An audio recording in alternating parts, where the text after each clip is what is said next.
The boy who became the Mahatma. This is a playwright, this third playwright, and the second one for children that Rajesh has written. The first one, right before that, which came out last year, was The Boy Who Wrote the Constitution. And this one, again, as the name rightly suggests, is on Mahatma Gandhi. And while we started something on the word chore, I would like to begin from the point which was highlighted by Rajesh in this book. It's a fantastically written playwright where a group of children are deciding how to present Mahatma Gandhi as a child and how to present his life by way of a play they want to put together. And there's one episode that is on stealing.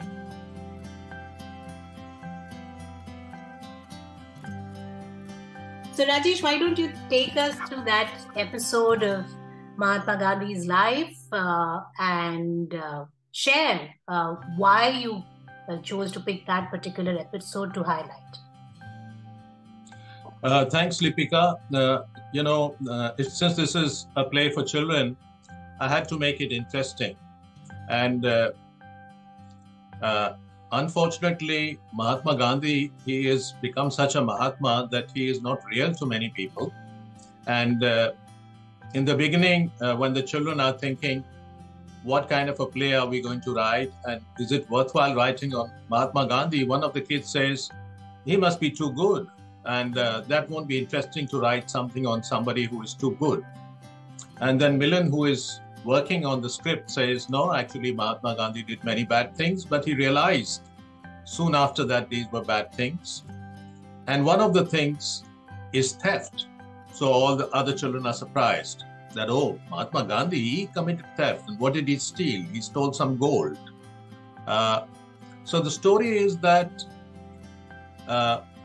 Mohandas, or Monia as his mother and called him, the family nickname, he found out that his elder brother was in debt. And somehow they didn't want to involve the elders. But the creditor used to come and ask his elder brother for money. And he wanted to settle this debt. Now, of course, as a child, he didn't have money. It occurred to him that his elder brother had an armlet, which was made of gold, and it was a sophisticated armlet in the sense that there were links. So you could remove a link and shorten the armlet. You could add a link and increase the armlet. So children are growing all the time, and maybe that's the reason they had this kind of design. So he removes one of the links and he uses that small piece of gold to settle the debt. And then he realizes that, oh, this was a gift from my father to my brother. I have committed theft. And he writes a confession note to his father. It's a very moving scene because he feels he cannot speak about it to his father. So he writes out this confession and he's expecting punishment. So it brings out the relationship with his father. Of course, as adults, we can see that Gandhi is perhaps being a bit harsh on himself because he was well-intentioned. He was using that gold to settle his elder brother's debt, not for any personal profit or to satisfy some, greed for gold. His father, when he hears the confession, he is very affected by young Mohan's honesty. And instead of punishing him, Gandhi sees tears roll down his eyes. So it's a scene which can be, I suppose, useful in modern day life also for parents in terms of how they should be parenting their children.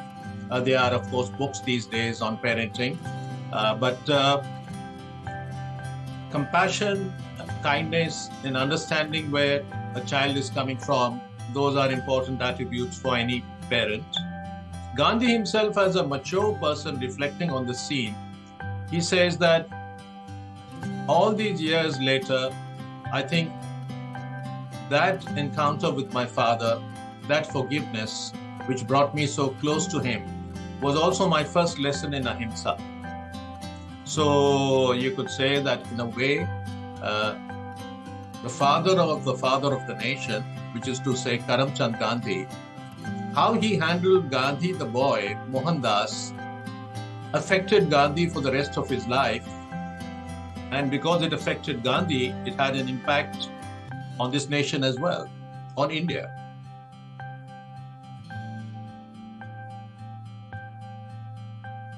As we all know that it's true for every human being, even the Mahatma had his vices, had his own set of bads, maybe in some ways.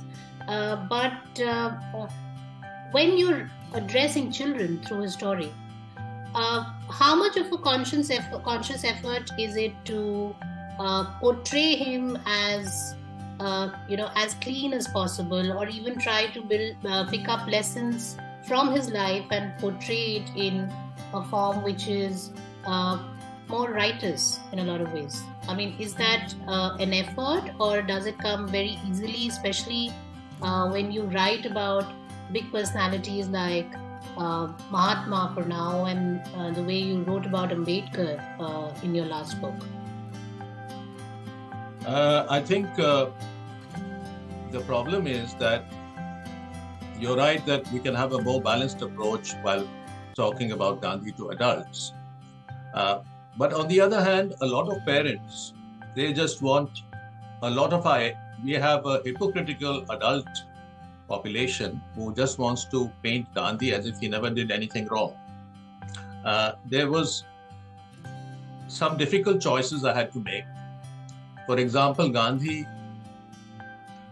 writes about a time when he, with a cousin or relative, they used to go off somewhere to smoke cigarettes. They started off by collecting cigarette butts, and then they felt it was humiliating to collect cigarette butts, so they stole some money and they bought cigarettes, and they went to smoke cigarettes.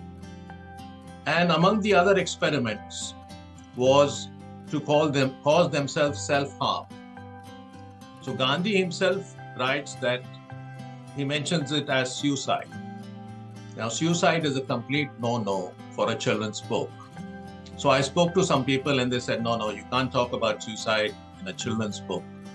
But then I spoke to a Gandhian friend of mine who is also working in a school. And he said, listen, I think this is very important. What you do need to do is to change it, perhaps not use suicide, but mention self-harm.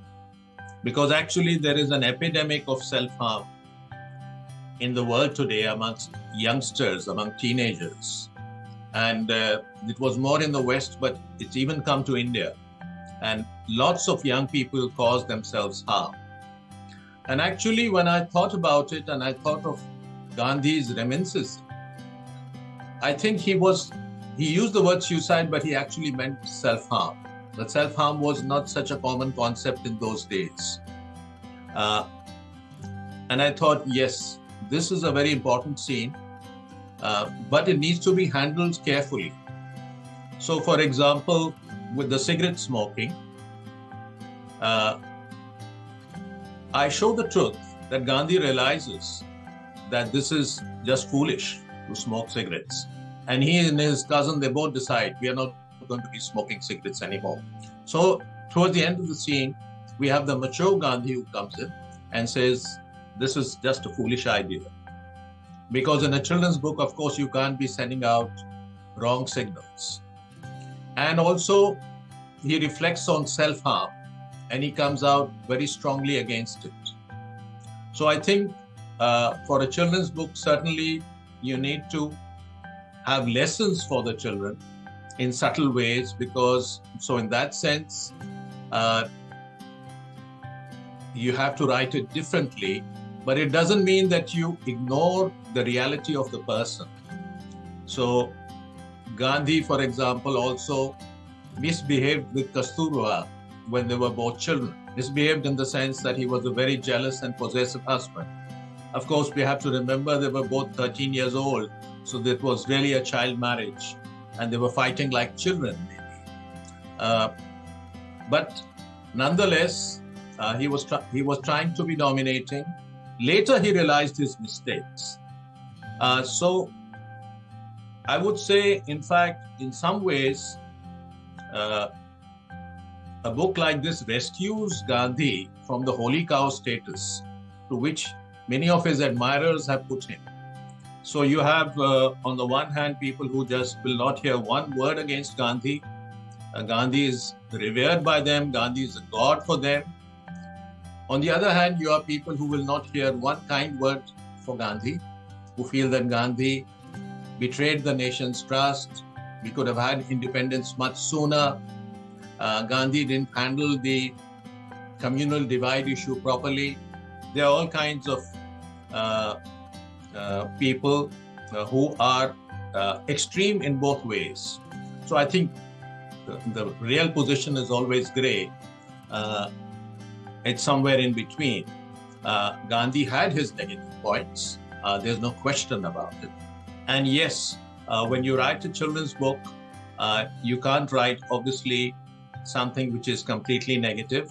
When you point to the flaws, you have to then bring in a lesson and explain that Gandhi realized these were flaws. So there's a bit of selection going on.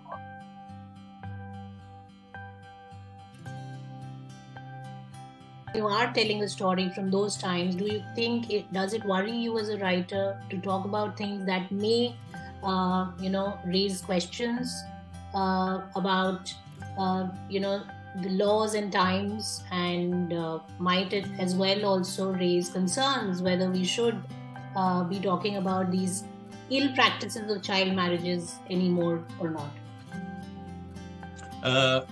I think it's a question of how you handle it. So I have a German friend who, for example, thought, child marriage. But this was a reality. And I think it's not a reality we necessarily have to shield children from. And we can't overburden a child with too many messages. So there are some this actually confrontation which the Mahatma has with Kasturba. They're both 13 years old. And somebody in school has told him that you should keep your wife under control. She should take your permission before going anywhere. So he takes this lesson to heart, and soon after their marriage, they are roughly of the same age. I think Kasturba is actually a few months older. He says, you can't go anywhere without taking my permission. And she says, well, do I have to take permission for every small thing? And he says, yes, you have to take permission. And then Kasturba's mother-in-law comes and she says, I'm going to the temple. And Kasturba says, oh, how lovely. And Putlibai, the mother-in-law, says, well, come with me. And she's unsure. So she goes off with her mother-in-law. And when she returns, Gandhi is furious because she went without taking his permission. He wasn't there. He had gone off to school. But Putlibai intervenes in Kasturba's favor. And she says, you can't be behaving like this, Mohan. Where do you think she went? Why are you behaving like, you control her, you own her? She only went to the temple with me. And Gandhi's biographer writes that Gandhi that day was defeated by the power of logic. And he reflects many years later that he had no answer. I mean, she went to the temple. Does she have to take permission for every small thing? And then Putlibai in the play asks him, does your father need me to ask permission from him every time I go to the temple or to go anywhere? So I think it's a beautiful scene which has lessons. And if you just want to black it out, saying that, oh, it was child marriage, we are indirectly promoting child marriage, then we are too lesson heavy, and Indians are actually as guilty of being lesson heavy. We are very moralistic people. We are over moralistic. So I think we should err on the other side. Rajesh is a prolific writer. He comes out with one book every few months, and it's across genres. He writes on law, he writes non-fiction, he writes self-help, he writes for children extensively.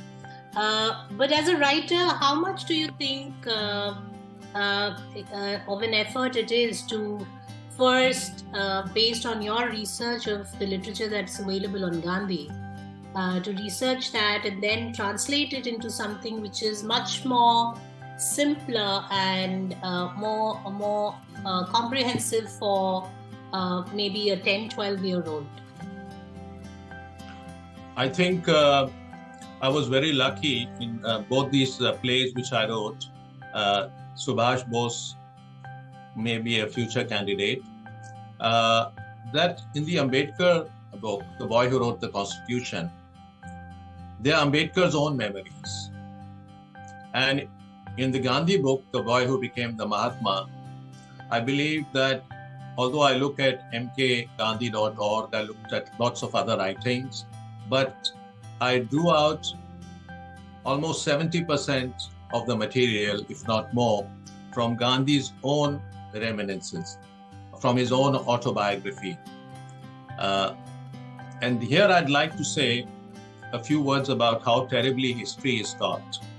One of the reasons I think books like this, Gandhi book and the Ambedkar book, are important is because the history we have been taught is so depersonalized. At least when I was in school, it is just dates and monarchs and numbers and just remembering by heart. It doesn't give you a real picture. And even the so-called erudite historians like Bipan Chandra, Romila Thapar, personally, I always found them to be unreadable. I mean, what kind of history they write is a different debate, but they definitely write a very dull kind of history, an almost unreadable history. So these books can make history more interesting because they personalize the story.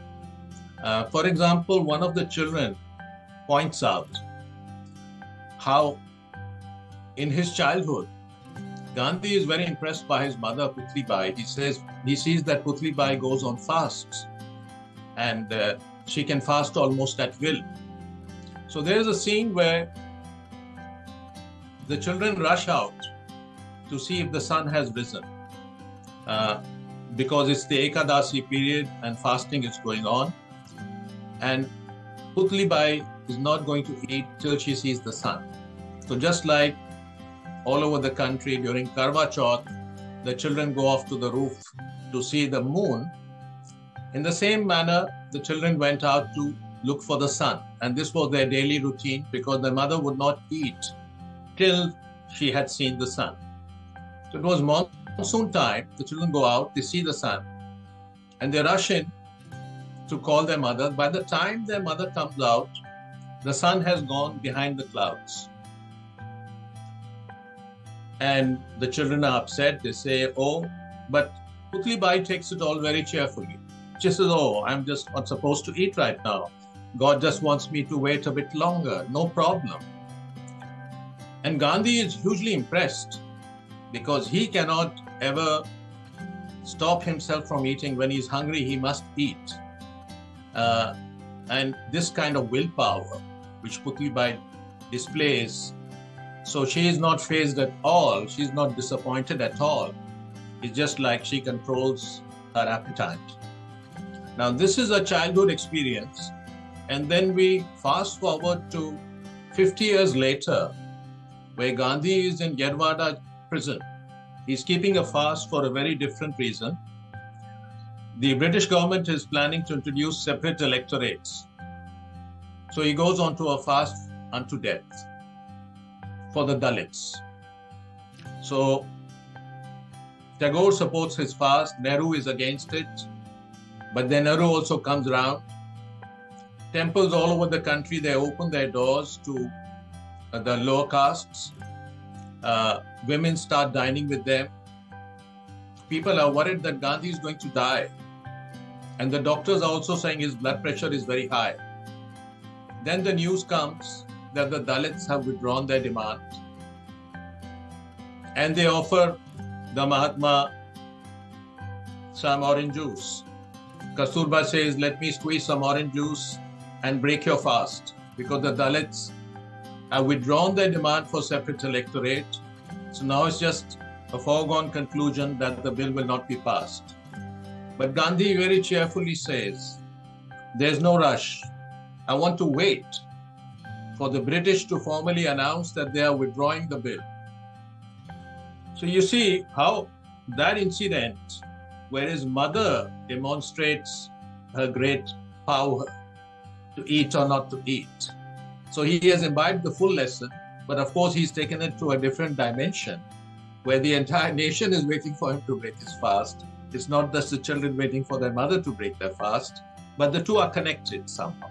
So I would request everybody who is a parent to pick this copy up for the history and the figure, and the lessons that his life can teach you and your children in a more readable format than any of the historians can. All the very best, Rajesh, for your efforts, not just for this book, but the forthcoming efforts that you are putting in to bring yet one more personality from our history in the form of a playwright.